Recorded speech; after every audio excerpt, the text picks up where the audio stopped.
said my number one priority is having children and starting a family. That is the culture war right there. That is the victory, ladies and gentlemen. Because the left, we're gonna just outbreed them. Can I get a witness? Can I get an amen? We're just gonna outbreed the left. You ever met a lib? Benny Johnson is saying the quiet part out loud at CPAC today, which is Thursday, March 26, 2026. I want you to keep in mind that CPAC and Turning Point USA and other organizations like it are incredible indoctrination machines. In fact, I did a whole podcast episode once about Charlie Kirk and Turning Point USA prior to his assassination, talking about what a great propagandist he was, talking about how his methods are calculated and how they work. And we are seeing that continue today, even after his assassination. The reality is these groups target young, vulnerable, insecure kids, truly kids, because they go to college campuses and they target them in a way that is attractive on social media. And they do all the right things from an engagement perspective. But what they do is they prey upon people whose minds are not fully developed, quite literally and scientifically.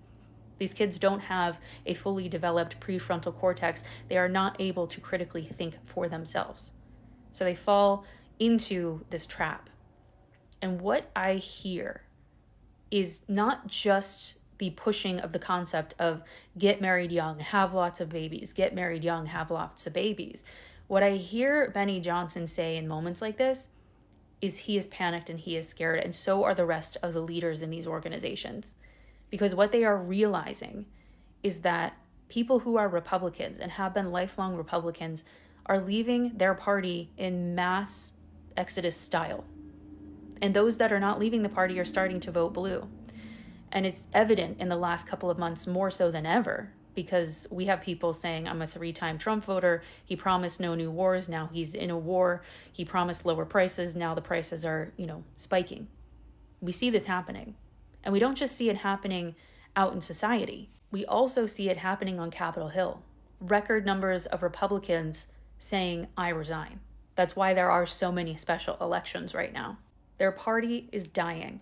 They indoctrinate young kids, get them to marry and have babies young, to then teach the next group, the next generation, about how to be a good white Christian nationalist, I guess. That is their aim, because they are losing and more people are waking up. And when I hear this rhetoric, at first you want to say, wow, that's really crazy and I'm angry. But I've started to reframe this as they're really desperate.